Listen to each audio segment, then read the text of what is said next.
Een veroring in de supermarkt van Ternat. Johannes Herder houdt er na 18 jaar mee op, omdat de combinatie privé en het ondernemerschap hem te volle wordt.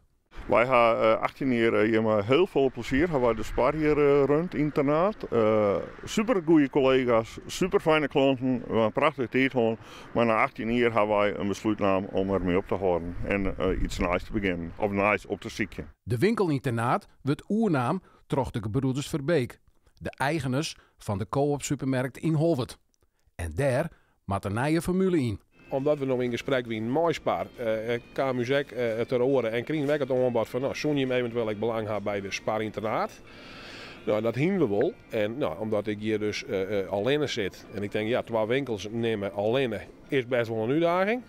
En nou, dus toen zei mijn broer, werd ik in 2010 in principe in Holwert mee begonnen ben.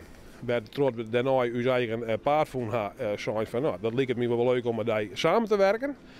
Nou, toen wie dat ik weer in is 2. Voor Herder is het ophouden na al die jaren een periode met een heel soort ondenkens. Er zijn echt heel mooi, over het algemeen heel mooie dingen gebeurd. Er zijn ook wel wat dingen gebeurd die iets minder leuk zijn. Maar over het algemeen hebben wij 18 hele mooie jaren hier gewoon met ons personeel en met ons klanten. En hebben wij gewoon een super goede mooie tijd gewoon. En daar zal ik straks echt heel wat missen gaan. Maar wat verhoort nou eens in de winkels in beide dorpen?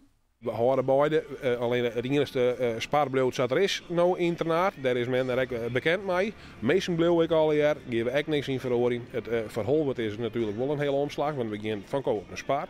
Hele oren formule, hele oren concept, maar we al jaar weer aan wennen, wij eigenlijk lieke goed.